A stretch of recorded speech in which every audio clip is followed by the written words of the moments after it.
बीच में घूम रही है बिटिया मेरी कुंवारी, महलन के बीच में घूम रही है बिटिया मेरी कुंवारी।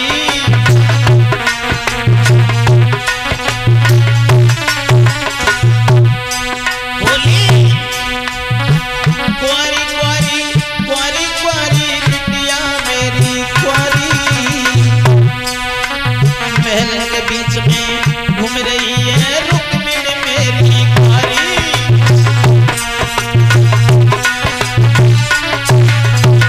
महाराज ने आपको इसलिए बुलाया है, जवान लड़की अगर घर में कुंवारी है तो माता पिता को देख करके पाप लगता है, ऐसा विद्वान बताते हैं। शादी के लायक जब बेटी हो जाए तो उसके हाथ पीले कर दें, ये माता पिता का कर्तव्य है। कौन शादी करो लली की प्रीतम रहिए गिरा उचारी, शादी करो लली की प्रीतम रहिए गिरा उचारी। कुंवारी बेटी को देखना को पाप लगे भारी, बेटी को देखना को।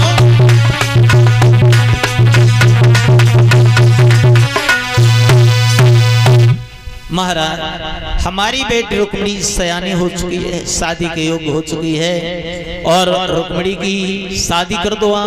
भीष्मक कहने लगे देखो शादी के बारे में विचार तो हमने किया है और हमारे 5 पुत्र हैं। आज हम दरबार में सब लोगों से सलाह लेते हैं, कोई रुक्मिणी के लायक हमें लड़का बताओ। दरबार लगाया है भीष्मक ने और सबसे पूछा है कोई रुक्मिणी के लायक हमें लड़का बताओ, चरित्र का साफ हो, कोई राजकुमार हो, समाज में जिसका सम्मान हो।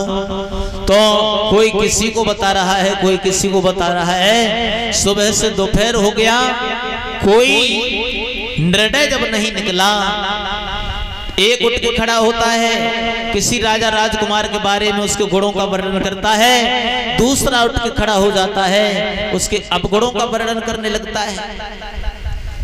सबसे छोटा बेटा भीष्मक का खड़ा हो गया और कहने लगा पिताजी मैं भी कुछ कहूं। हाँ कहो। सबको समान बोलने का अधिकार है, हमारे दरबार में कोई छोटा बड़ा नहीं है। तो कहने लगा पिताजी हमारी बहन के लिए भगवान कन्हैया बहुत अच्छे रहेंगे, भगवान कृष्ण के साथ हमारी बहन की शादी की जाए। सोई भीष्मक एकदम खुश हो गए, बेटा यही इच्छा हमारी है और यही नारद ने बताया था जब रुक्मिणी का नाम रखा था तब। फिर क्या है, द्वारकाधीश के लिए एक पत्र लिख दो शादी का।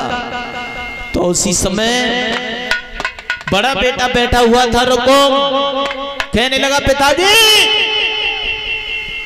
अरे उस ग्वाला को सांगन में बोला मत लेना, वो कन्हैया मेरी बहन के साथ शादी नहीं कर सकता।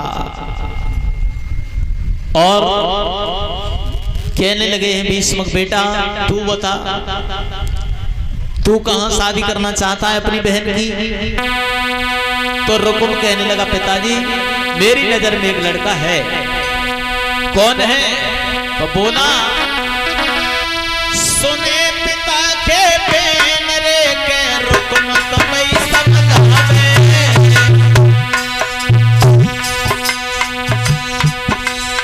सब राजन में शिशुपाल रे के नजरे हमारी आवे।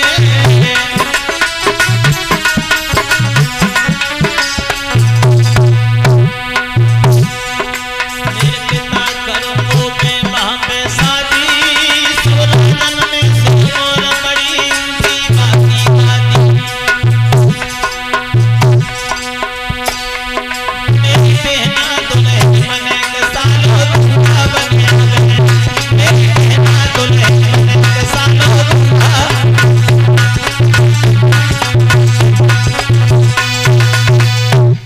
चंदेरी नरेश सुसपाल जो दमघोष का पुत्र है, रिश्ता में मेरा साला है। साला है तो क्या हुआ, वो बहुत बड़ा पैसे वाला है, बहुत दिल वाला है, उसके साथ हम अपनी बहन की शादी करेंगे।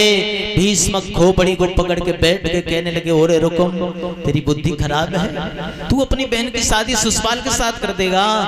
एकदम रुकुम कहने लगा, पिताजी अरे उसने अपनी बहन की शादी हमारे साथ कर दी और हम अपनी बहन की शादी उसके साथ कर देंगे तो कौन सा पहाड़ टूट पड़ेगा? सोई भीष्म खोपड़ी को पकड़ के बैठ गए, और रुको, तेरी तो बुद्धि खराब हो गई है?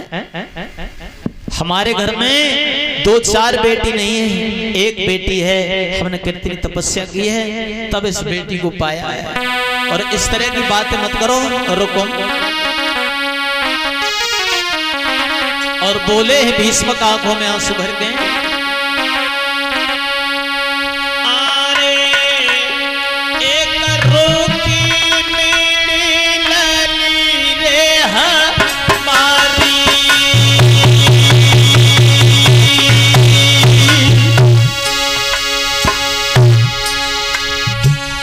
और बड़े लाड़ रे चाव से बेटा पाली।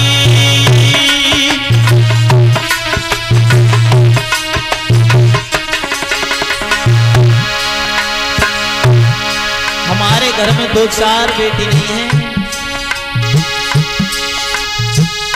घर में बुलाए ले किरदारी, किरदारी, किरदारी,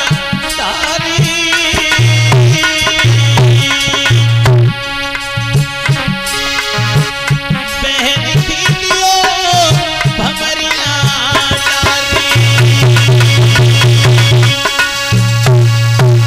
कन्हैया को आंगन में बुलाओ, अपनी बहन रुक्मिणी की शादी कर दो। रुकुम कहने लगा, पिताजी उस कन्हैया का नाम मत लेना तुम मेरे सामने, और वो कन्हैया अगर इस आंगन में बुला लिया किसी ने तो पता नहीं कितनी माताओं की गोदियां सूनी हो जाएंगी, कितनी माताओं का श्रृंगार उजड़ जाएगा, कितने बच्चे अनाथ हो जाएंगे। पिताजी अगर वो कन्हैया इस आंगन में आएगा तो याद रखो पिताजी, तुम्हारी एक नहीं चलेगी मेरे सामने, मेरे सामने ओ बाबुल ये चालें नहीं चल पाएंगी।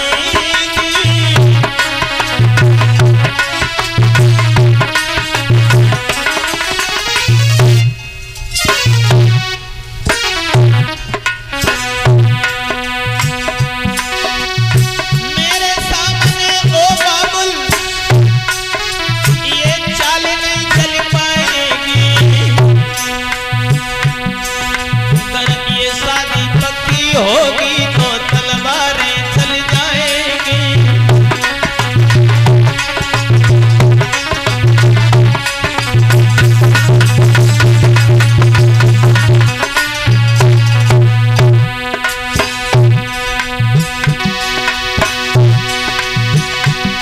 और सुन की बानी आज बाबुल की गुस्सा गई बनत में था,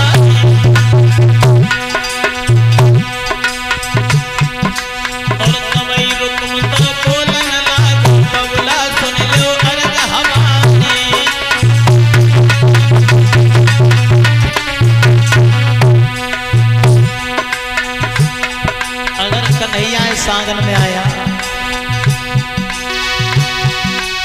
मिला सुहागन में ढूंढे होए न बिछुअन की धनकारी,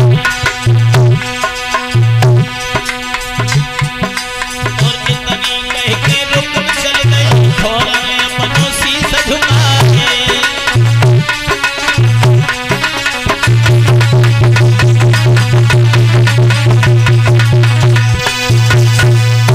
पिताजी उस कन्हैया को इस आंगन में बुला मत लेना, और जहां रुक्मिणी की हम शादी करेंगे वहां रुक्मिणी को जाना पड़ेगा।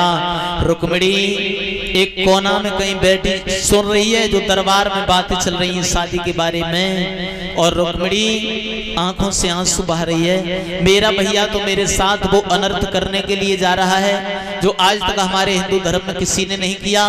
भैया के साले की दुल्हन बन के कैसे जाऊंगी, लौट के दोबारा इस कुंडनपुर में कैसे अपना मुंह दिखाऊंगी मैं ससुराल की दुल्हन बन के कभी नहीं जाऊंगी, कभी नहीं जाऊंगी। मर जाऊंगी, शादी से पहले बर्बादी कर दूंगी मैं। और रुकुम सला, रुकमणी बैठी बैठी रो रही है, अपने पास रखो कायम साबल उन्हें दे दो, परीक्षित महाराज को रख देंगे। भक्तों, और ये 50 रुपए काना पहासू से